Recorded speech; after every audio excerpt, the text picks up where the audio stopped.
Good morning, student. Today, I will teach you organization of data. In organization of data, I have told you that what is the organization of data and what is the classification. Okay. Now, today I will told you concept of variable. What is concept of variable? Its definition is a characteristics or phenomenon which is capable of being measured and changes its value over time is called variable. Okay, means ये कहना क्या चाह रहा है कि ये variable है क्या? वेरिएबल जैसा कि इस वर्ड में ही इसकी मीनिंग छुपी हुई है। वेरिएबल मतलब जो वैरी करता हो, वैरी मतलब जो अपने वैल्यू को हर टाइम चेंज करता हो, वही तो वेरिएबल है, वही तो वैरी कर रहा है ना। मीन्स जो भी अपने वैल्यू को चेंज कर रहा हो, चेंजेस इट्स वैल्यू, जो अपने वैल्यू को हमेशा चेंज कर रहा हो उसे ही वेरिएबल कहते हैं। क्लियर है? अब आते हैं कि ये जो वेरिएबल है, ये वेरिएबल टू टाइप्स के होते हैं। First is discrete variable and second is continuous variable. अब आते हैं ये डिस्क्रीट वेरिएबल क्या कह रहा है। डिस्क्रीट वेरिएबल का डेफिनेशन देखते हैं कि discrete variable are those variable that increase in jump और in complete number. Discrete variable कह क्या रहा है कि डिस्क्रीट वेरिएबल वो वेरिएबल होते हैं जो एक नंबर से जंप करके दूसरे नंबर पे जा रहे हैं, दूसरे नंबर से तीसरे नंबर पे जा रहे हैं, और वो नंबर जो होता है वो कंप्लीट नंबर होता है। यानी कि जो कंप्लीट नंबर में जंप करके चेंज हो रहा है। वेरिएबल मैंने पहले ही बताया था कि वो जो अपने वैल्यू को हमेशा चेंज कर रहा हो वो वेरिएबल है। और उस वेरिएबल में डिस्क्रीट वेरिएबल क्या है कि वैसा वेरिएबल जो अपने नंबर में चेंज तो कर रहा है बट किस ऑर्डर में? कंप्लीटली चेंज कर रहा हो आपको। मीन्स एग्जांपल 1 2 3 4 मीन्स ये 1 से चेंज होकर 2 में आया, 2 से चेंज होकर 3 में आया, 3 से चेंज होकर 4 में आया, एक्सेट्रा सो ऑन। ऐसे ही मतलब ये कंप्लीट नंबर है, इसमें कहीं भी फ्रैक्शन नहीं है। यहां पर लिखा हुआ है बट कैन नॉट 1/4 5/3 एंड 7/3, यानी कि ये फ्रैक्शन में नहीं मेजर करा जाता है। डिस्क्रीट वेरिएबल जो होता है वो कंप्लीट नंबर में अपने आप को वैरी करता है, अपने आप को चेंज करता है। क्लियर है? अब आते हैं second one is continuous variable. Continuous variable क्या कहता है? पहले इसका डेफिनेशन देखते हैं कि continuous variable that assume a range of value और इंक्रीज नॉट इन जंप। दो चीज है यहां पर, रेंज ऑफ वैल्यू और या increase not in jump but continuously और in fraction are called continuous variable. यानी कि ऐसा वेरिएबल जो चेंज तो हो रहा है, ठीक है, और वो भी किसमें? एक रेंज में चेंज हो रहा है, उसमें एक रेंज है, ठीक है। तो रेंज ऑफ वैल्यू, ठीक है, और दूसरी चीज है कि ये फ्रैक्शन में हो रहा है, जैसा कि height of boys in class 12 या क्लास 11। तो क्लास 11 के जो बच्चे हैं उनकी हाइट क्या है? तो हाइट हमेशा फ्रैक्शन में आएगी, जैसे 5 फीट 1 इंच, 5 फीट 3 इंच, यानी कि ये क्या है 5.1 इंच, 5.3 इंच, एक्सेट्रा एक्सेट्रा। यानी कि ऐसा वेरिएबल जो फ्रैक्शन में चेंज होता हो उसे कंटिन्यूअस वेरिएबल कहते हैं, जो एक रेंज ऑफ वैल्यू में होता है। क्लियर है? और डिस्क्रीट वेरिएबल क्या कहलाता है? डिस्क्रीट वेरिएबल वो होता है जो चेंज तो कर रहा है बट कंप्लीट नंबर में चेंज कर रहा है, उसमें फ्रैक्शन नहीं होता है। क्लियर है? तो वेरिएबल ये, चूंकि अब हम जो चल रहे हैं ये वेरिएबल्स को हम पढ़ रहे हैं, ये वेरिएबल अब हमारे स्टैटिस्टिक्स में लास्ट तक चलेंगे। ठीक है? तो अभी मैं जो बता रहा हूं डिस्क्रीट का भी, जितने भी अब हम आगे की चीजें पढ़ेंगे उसमें डिस्क्रीट भी आएगा, कंटिन्यूअस भी आएगा। तो ये कॉन्सेप्ट अभी आपका क्लियर होना चाहिए। Is that clear? आते हैं अब नेक्स्ट पे कि टाइप ऑफ सीरीज, सीरीज कितने टाइप की होती है, क्योंकि अब जब हम बात करेंगे तो वो हम सीरीज पे ही बात करेंगे। अब हमारी जो स्टैटिस्टिक्स होगी वो सीरीज पे चलेगी। क्लियर है?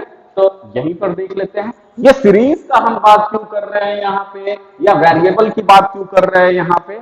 हम यहां पे ऑर्गेनाइजेशन ऑफ डेटा पढ़ रहे हैं, यानी कि डेटा को कैसे ऑर्गेनाइज करना है, कैसे उसे हम पुट करेंगे कि उससे हमें जो रिजल्ट मिले वो इजीली मिल जाए। जैसे कि एनसीईआरटी में एक एग्जांपल दिया हुआ है कि एक कबाड़ी वाला है, वो कबाड़ी वाला करता क्या है, वो तमाम तरह के कबाड़ को लोगों से खरीदता है, बहुत सारे कबाड़ इकट्ठे हो जाते हैं। अब वो कबाड़ उसके लिए रॉ मटेरियल, अब यहां पर ऑर्गेनाइजेशन ऑफ डेटा उसका यूज होगा। ऑर्गेनाइजेशन ऑफ डेटा क्या यूज होगा, यहीं पे साइंटिफिक अप्रोच आएगा। कि आप लोगों ने क्वेश्चन पूछा था कि सर साइंटिफिक अप्रोच क्या होता है। साइंटिफिक अप्रोच ऐसा कुछ नहीं है कि जिसमें आपको अब साइंस पढ़ाया जाएगा, साइंस नहीं पढ़ना है। साइंटिफिक अप्रोच ये कहता है कि कोई भी काम एक प्रॉपर वे में रैशनल तरीके से जो किया जाता है, जिससे कुछ आउटपुट आता है, वही साइंटिफिक अप्रोच है। साइंस क्या है कि ऐसा करने से ऐसा होगा, यही तो साइंस करता है ना, रैशनल अप्रोच लेके चलता है।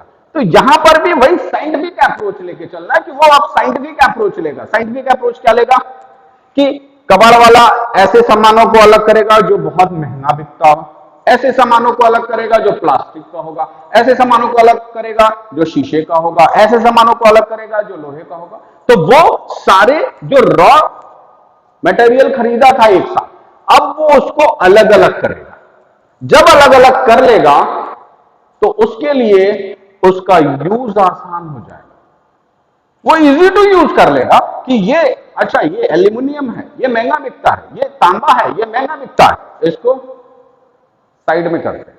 ये स्क्रैप है, बिल्कुल बिकेगा ही नहीं, किसी काम का नहीं होगा, इसे साइड में करते हैं। तो जब वो अलग अलग सारी चीजों को कर लेगा तो वो ऑर्गेनाइज कर लेगा इसको। क्लियर है? तो उसी ऑर्गेनाइजेशन ऑफ डेटा टीम में हम ये पढ़ रहे हैं कि हमारे वेरिएबल्स होते हैं जो अपने आप को चेंज करते हैं। ठीक है? क्योंकि अब हमको डेटा को ऑर्गेनाइज करना है, तो जब डेटा ऑर्गेनाइज करेंगे तो उसमें हमारा डिस्क्रीट का वेरिएबल आएगा, कंटिन्यूअस वेरिएबल भी आएगा। अब आते हैं, हम जब डेटा को लेते हैं तो उसे एक फॉर्म में पुट करते हैं। ठीक है? वो फॉर्म सीरीज कहलाती है। किसी एक सीरीज में हम डेटा को रखते हैं। तो ये जो डेटा को हम सीरीज में रखते हैं, ये सीरीज कितने टाइप का होता है? तो ये सीरीज इंडिविजुअल सीरीज होती है, डिस्क्रीट सीरीज या फ्रीक्वेंसी एरे कहते हैं, और third one is frequency distribution होती है। क्लियर है? अब आते हैं ये इंडिविजुअल सीरीज क्या है। तो इंडिविजुअल सीरीज वो सीरीज होती है जिसमें हम फ्रीक्वेंसी का यूज नहीं कर रहे हैं, एक डेटा हमें मिला हुआ है। फॉर एग्जांपल मैं इसे रब करता हूं,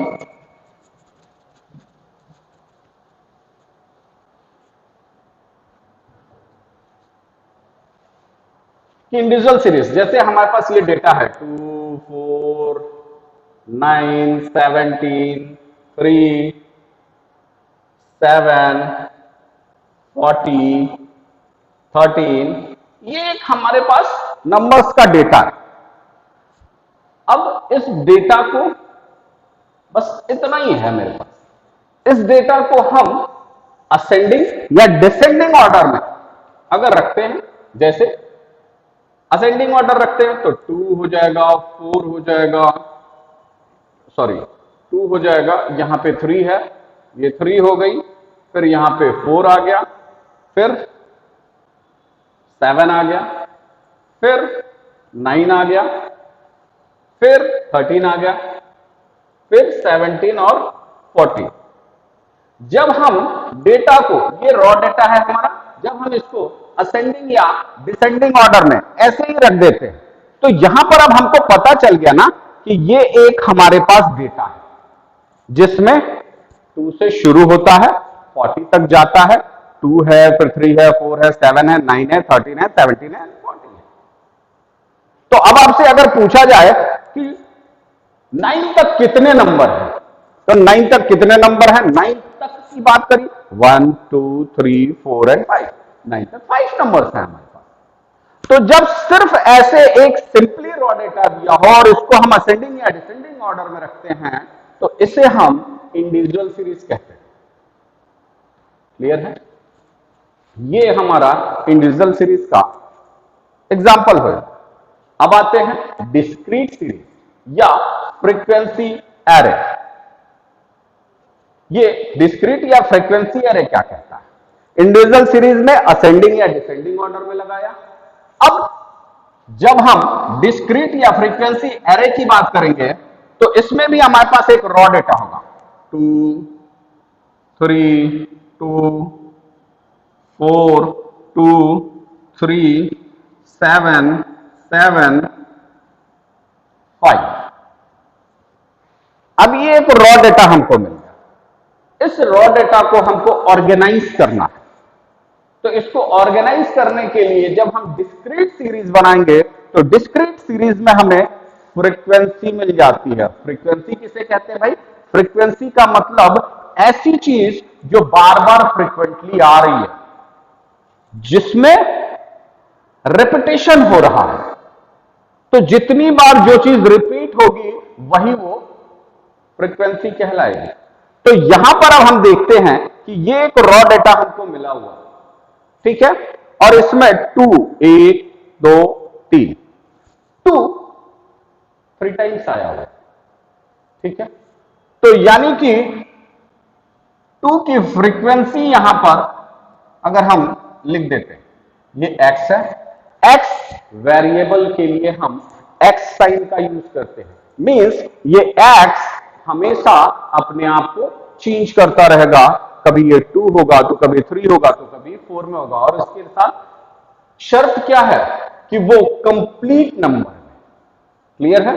अगर डिस्क्रीट है तो कंप्लीट नंबर में चेंज होगा, कंटिन्यूस है तो वो कंप्लीट नंबर ना होके किसमें चेंज होगा? फ्रैक्शन में चेंज होगा।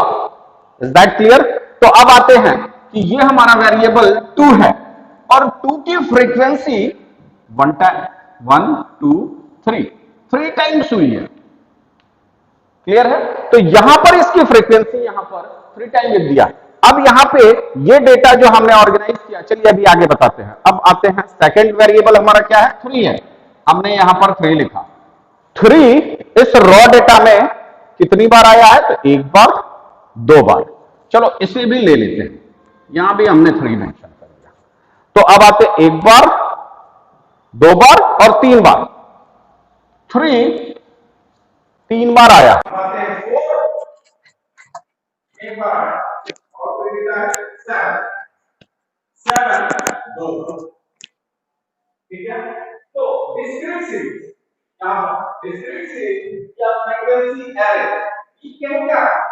ये क्या है कि हमारे पास एक रॉ डेटा है, क्या है? Raw data. अब हमको इसको ऑर्गेनाइज करना, और किस वे में ऑर्गेनाइज करना है? डिस्क्रीट सीरीज में ऑर्गेनाइज करना। तो इसी रॉ डेटा को जो इतना लंबा हो रहा है जिससे हमको कुछ भी समझ में नहीं आ, लेकिन जब हम इसे ऑर्गेनाइज कर रहे हैं तो यहां पर हमें वेरिएबल मिला 2 और इसकी फ्रीक्वेंसी यहां पर 3 लिखा हुआ। इट मींस ये नंबर का वेरिएबल है, ये 3 आ रहा है।